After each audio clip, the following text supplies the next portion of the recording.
You're listening to the Erasing Shame podcast, where we are encouraging Christian Asian mental health. I am your host, DJ Chuang, and on this episode, I'll be sharing about my experience at the first Mental Health Summit specifically for Asian Americans, Native Hawaiians, and Pacific Islanders. And it all started when I got this invitation in the email first week of July, and it said, on behalf of the White House Initiative on Asian Americans, Native Hawaiians, and Pacific Islanders, the Department of Health and Human Services, and the Substance Abuse and Mental Health Services Administration, we are pleased to invite you to the 2023 White House Initiative on AA and NHPI Mental Health Summit on July 20th, 2023 in Washington, D.C. Wow. I was so honored and blessed to be invited. And I checked with my wife and son, with a few friends, and it was, well, we had to go. Even though I'm a volunteer doing what I do with this podcast and with the mental health initiative that I'm part of directing. This was a tremendous opportunity, invite-only event, and I happen to also have family that lives in Rockville, Maryland, so I made arrangements to go. The travel adventure was a whole nother story. I won't talk about it here, but maybe if you are interested in hearing about it, it was quite a travel adventure to get there. But I was able to get there on the last seat of the last flight or first flight out of Orange County. And the event was amazing. Amazing to be in the room where it happened. The very first inaugural Mental Health Summit specifically for the needs in our Asian American, Native Hawaiian, and Pacific Islander communities. It was entirely live streamed and recorded, and I'll add a link in the show notes at erasingshame.com so you can also witness and be part of what happened in that room. Now, I wasn't sure exactly why I was invited. Perhaps it was because I did do a presentation in Rockville, Maryland at SAMHSA, which is the Substance Abuse and Mental Health Services Administration. I did a presentation back in March on behalf of my role as a board member of Asian Mental Health Collective, AMHC, where we have been part of raising awareness, providing accessibility, and doing all kinds of things in 100% digital platform, 100% volunteer until March of this year when we hired our first executive director. I'll tell a little bit more about what AMHC is doing later. So I thought it was because of that, because that was a direct connection to one of the hosts of this event. But when I arrived on the scene, the chief of staff of the White House Initiative on Asian Americans, Native Hawaiians, and Pacific Islanders warmly welcomed me. Her name is Jamie Locke, and she said that I was introduced to this event because of the Partnership Center, the Center for Faith-Based and Neighborhood Partnerships at the Department of Health and Human Services, Ben Odell. And Ben happened to be out of the office this week when the event happened, but now I knew why I was there, because of my work as the director of Christian Asian Mental Health. And this podcast is the digital outreach of the nonprofit initiative that I'm part of, helping to launch. And we're only 6 months in. We're a very small operation, but we're enthusiastic, we're committed, and I can't wait for funding to make things happen because the need is so urgent. And so we've actually been running this podcast weekly, as often as I can anyways, striving for weekly since 2018. And we've recorded and published over 130 episodes now, and continue to do that as often as we can, as we have time and energy. And maybe one day funding will come. I don't know. We're praying for that as a person of faith. But so heartwarming and touched to be welcomed personally. And then a lady named Lark was one of the co-hosts of the event as well. She was part of the SAMHSA administration, SAMHSA, Substance Abuse and Mental Health Services Administration. You have to learn a lot of acronyms to navigate the US government. There's just a lot of agencies and departments and moving parts. And I mean, to be in the room where it happened, amazing. So, just a quick overview of what happened. Again, you can watch the live stream, skip around on demand. Over 7 hours of video and presentations, as well as uh, little stump speeches from people in the room. But what happened in the room? 5 sessions. The first was the impact of hate crimes, violence, racism, and microaggressions on mental health, harnessing collective and cultural strengths. These were mostly set up as panel discussions. Though it wasn't really panel discussion, it was little 5-minute segments that each of the panelists got to present. There was a pleasant chime when their time ran out to move things along. Although the opening remarks by the Secretary of the Department of Education and the Secretary of Health and Human Services and someone else, that kind of put things uh, behind schedule, because we also started a little bit behind schedule. We finished early, so that was commendable, but keeping time is just always a challenge when it comes to these meetings. But the energy in the room was very dynamic, I shall say. Just over 100 people in the room invited for this special summit, the second session, Beyond Stigma, Expanding Access and Integrating Care. One of the creative ideas that some of the community partners were doing was while someone came in for healthcare and seeing the dentist, they would do a brief mental health assessment. They wouldn't call it mental health per se, but just finding ways to incorporate mental and emotional care into overall well-being. So that's kind of one of the ways that we can better navigate mental health as part of overall health for Asian Americans because of our cultural nuances and discomfort with talking about mental health as such. Keynote speaker Richard Louis, anchor and journalist at MSNBC, shared a personal story of how he was auditioning for being a journalist, and it wasn't about what happened in front of the camera when it was on air, but what happened off camera. So that was kind of the main point of his talk. And being a very polished speaker, he stuck to his allotted time and was very personable for the time he was in the room. And he also wrote a memoir, so best-selling memoir. So probably an excerpt from that. The next 3 sessions actually the keynote speaker happened after lunch. We had a 30-minute break for lunch, but no breaks throughout the day. There was just jam-packed content. The third session, federal and local approaches to advancing equity and mental well-being for Asian American and Native Hawaiian Pacific Islander communities. Fourth session, navigating innovative models, embracing new solutions. And the final section, leading with language, community, and culture for AA and NHPI mental health. And that's where we really got to experience the cultural diversity, as one of the first panelists started by speaking in Cantonese. That's a Chinese dialect without translation for about 2 minutes. So we were having an immersive experience of the language barrier when it comes to getting mental health care for those who are native speaking Asian. And so for the rest of us that were English speaking, it's like, wow. So that's what it feels like to try to access something that we can't due to language barriers.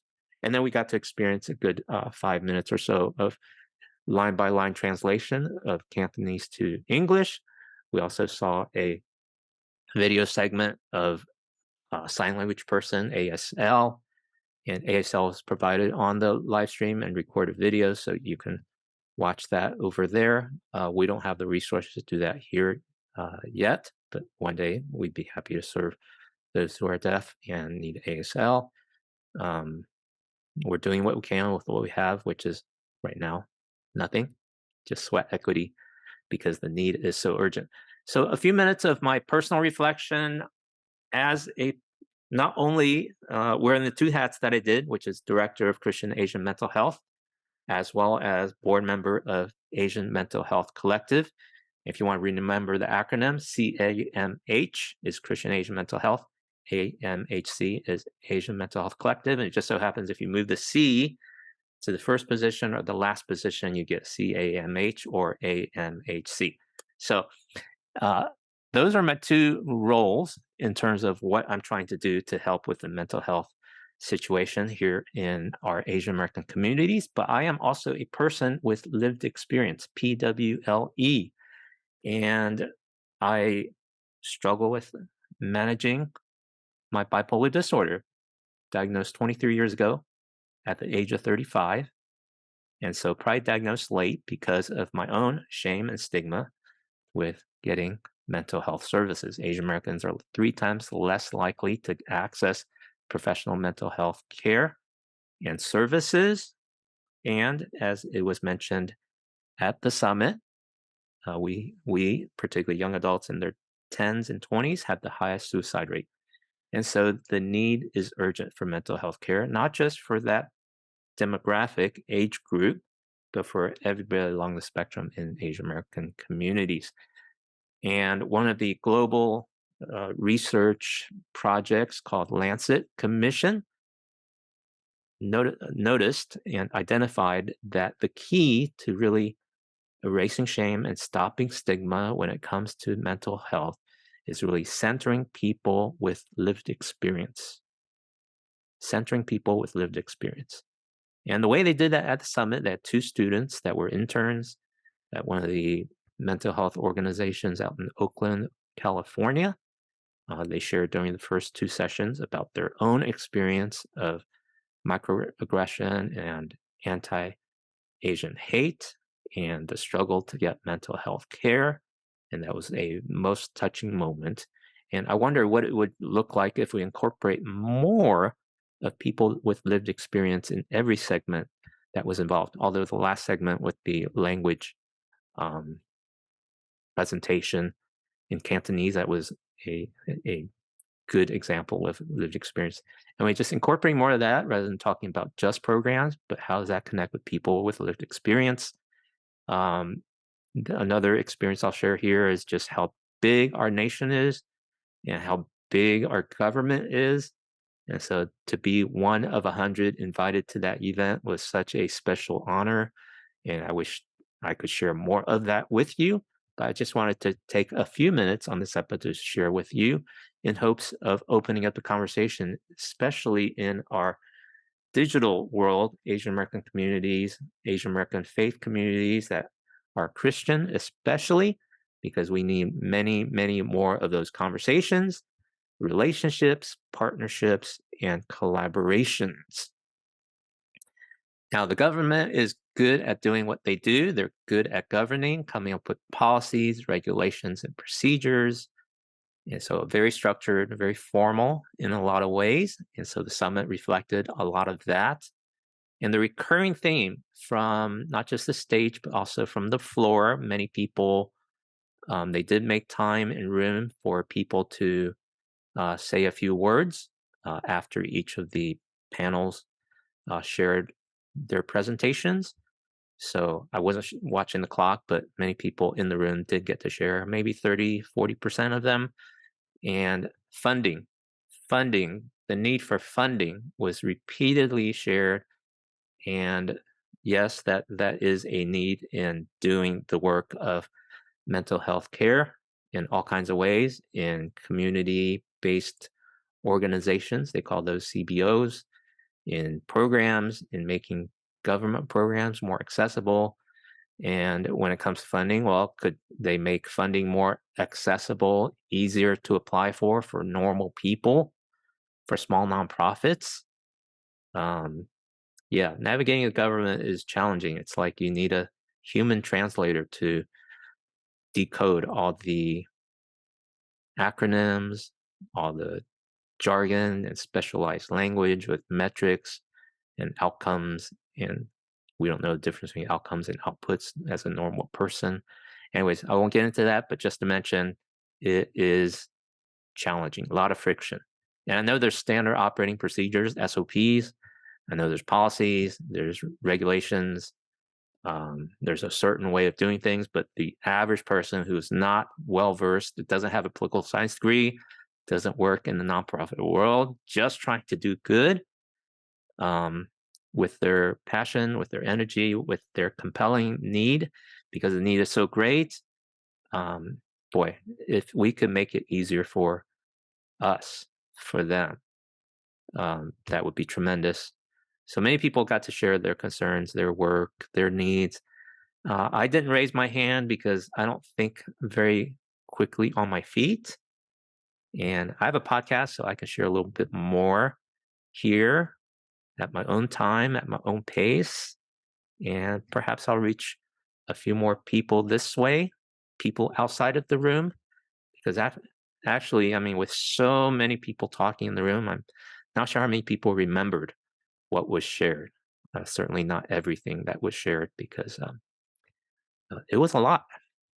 And to really learn something, it takes repeated exposure. And that's why we do what we do here at Erasing Shame. We constantly, regularly have to talk about erasing shame because stopping stigma and erasing shame about mental health in Asian American communities is more than half the battle. It's not just getting the programs and getting culturally relevant language translated services available. There's a lot of need there too. But if people aren't going to get that, the stigma and shame part, we're not going to connect the dots and help people.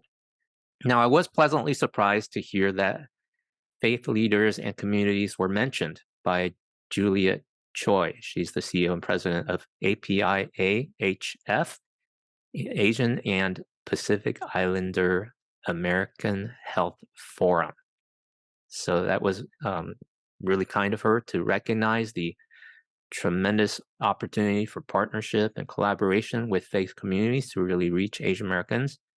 And I'll mention why that's important in just a second.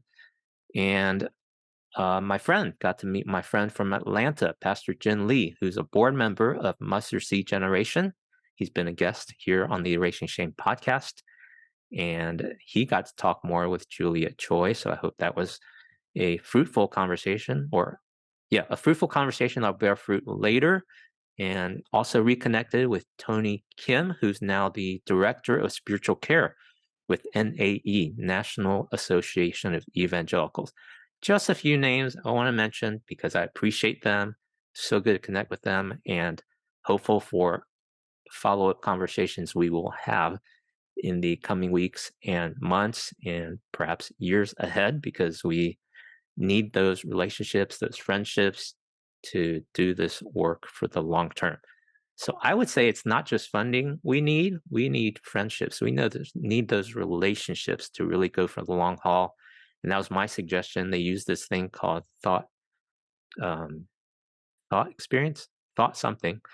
And it was an online platform where we could use QR codes and type in a little 300 character comment for our feedback to each of the panels and what we hope to see at the summit. And my was one of the top voting thoughts, ideas for what could really help this summit to be valuable for people, and that would be relationships. And so my hope for the future with the summit, that it would continue, it will happen again. There wasn't any commitments or announcements there, though sometimes when organizations and companies and government agencies do these events, that comes with an announcement of what's next. But so there wasn't that. They did get capture a lot of feedback from the digital platform.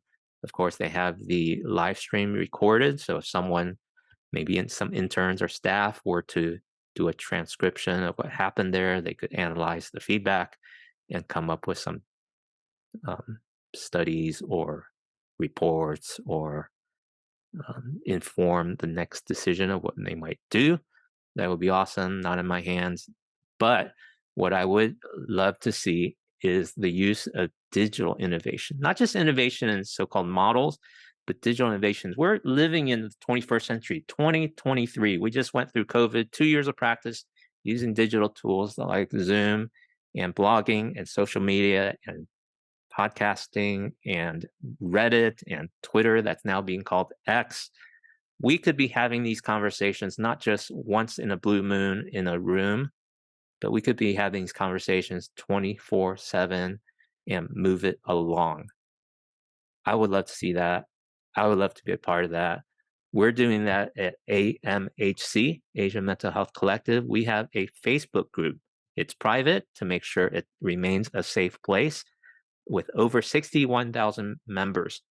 These are Asian Americans and Asians around the world, even, where they have a safe place to anonymously post about their mental health challenges or family situations or relationships and find others who can give them a word of encouragement and a safe place to be heard. That is tremendous. I know in my own struggle, just to have someone that would listen with empathy and not judge me is so, so, so valuable. So that's one of the things that we do at AMHC. And I'm thrilled that my colleague, executive director Aisha Mir, did pick up the mic during the event and shared about the work of AMHC with its therapist directory, Asian American Therapist Directory in the US and Canada, providing language access in 23 languages, including ASL. It's the largest directory of Asian American mental health providers. So that's freely available. We also provide subsidized therapy at no cost due to thanks to our generous sponsors, corporate sponsors, and donors like you on the AMHC side of things. Here at the CAMH side of things, we've got a few donors now, so thank you for donating and supporting the work we're doing here at the Race and Shame podcast. Also helping me to afford the opportunity to attend events like the summit. And I'm going to mention another event coming up that you are invited to. We'd love to meet you there or join you online. So CMH, we do this weekly podcast. We attend events to cultivate relationships and potential partnerships. And we do real on the ground, in person, as well as online partnerships with churches. So one of the main things that we want to do is partner and collaborate with churches to develop mental health ministries in those churches, which will do two things, which will erase shame and stop stigma and provide mental health care right there where people meet on a weekly basis. And that's the thing that faith communities have. And if I were, and I do, have the opportunity to speak directly to the White House Initiative and the Health and Human Services and the Substance Abuse and Mental Health Services Administration, faith communities is your best opportunity to scale mental health care and services to Asian Americans across the country. Faith communities are the only place that gather Asian Americans on a weekly basis. And to have a place of belonging and communities is vital for the long-term recovery of those who struggle with mental health. Dr. Thomas Insel said it in his book, Healing, and he was director of the National Institute for Mental Health, that for long-term recovery, people need 3 Ps: people, place, and purpose. And that's what faith communities provide. And so while funding important programs for language access, for innovative models of providing services and programs at a broad level, can reach people one at a time.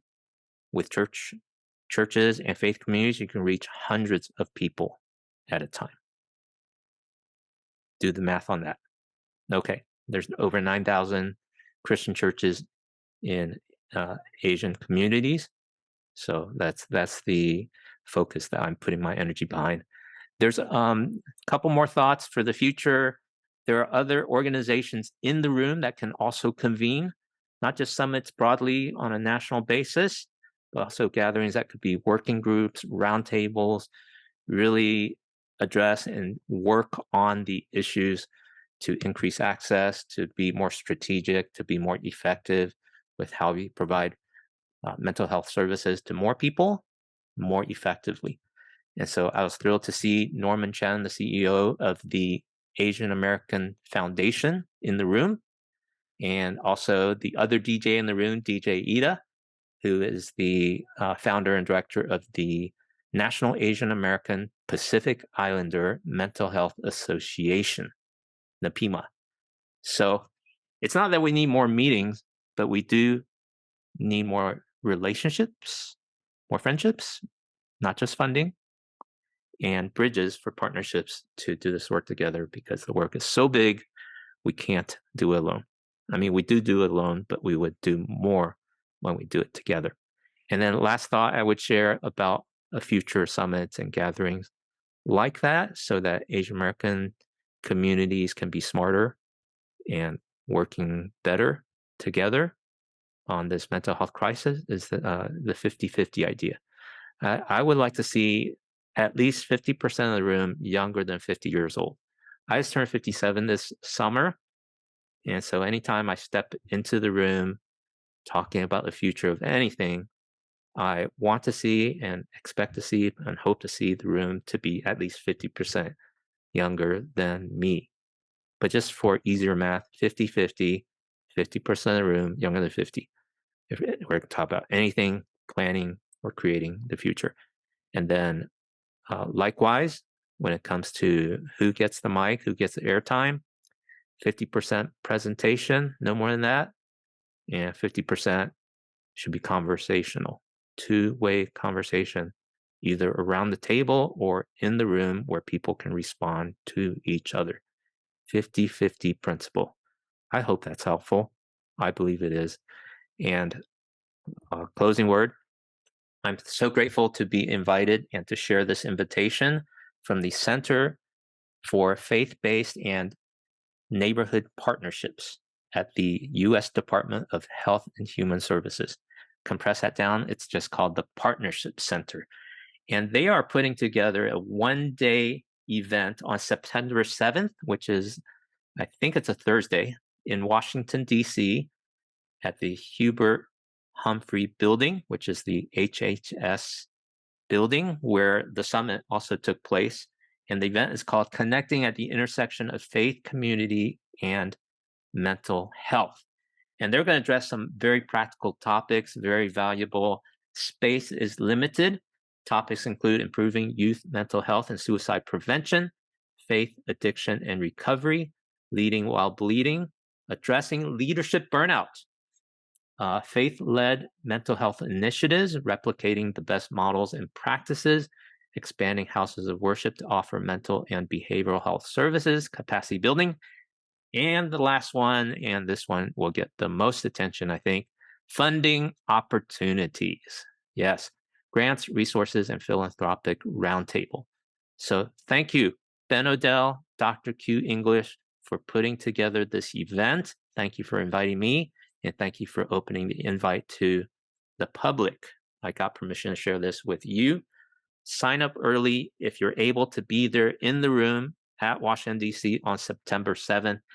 The theme, urgency of now, the urgency of now. And yes, it is urgent. We've got to make faster, more progress in mobilizing faith communities and mental health in the intersection, because that intersection is energetic, it's synergistic, it can do a lot of good because God is on our side, God is in the midst of what we're doing. It's the most urgent need in our generation, right along with our spiritual need, and it's all connected. So September 7th, you're invited to come to Washington, D.C., be in the room where it happens. Thank you, Partnership Center, for hosting this event. The link to get registered, mentalhealth.bible/urgency, and I'll add a link in the show notes at Erasing Shame. I'm planning to be there. Would love to meet you in person. And they're providing the live stream, so if you're only able to tune in for the keynotes, that's worth doing to register there at mentalhealth.bible/urgency, or click on the link in the show notes. And if you like to watch Summit, the video link is also there in the show notes at erasingshame.com. This concludes my debrief on this amazing experience at the first Mental Health Summit for Asian Americans, Native Hawaiians, and Pacific Islanders.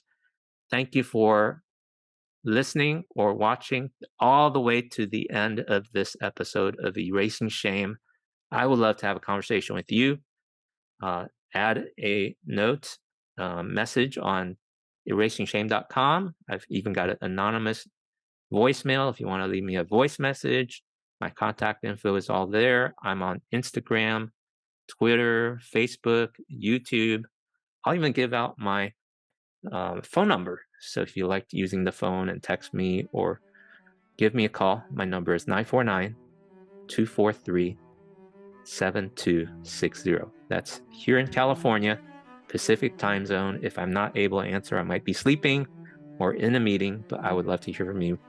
Thank you for listening and watching Erasing Shame. Let's continue the conversation and make a difference. Thank you for listening to the Erasing Shame podcast. Check out the show notes at erasingshame.com and subscribe to our email for updates. We would love to hear from you, so please add your comments at our website or on social. Subscribe on Apple Podcasts, Spotify, or any podcast app, and you can also subscribe on YouTube or follow on Facebook. Please add a rating and review so we can reach more people with our message of health, hope, and compassion. This podcast is the digital outreach of Christian Asian Mental Health.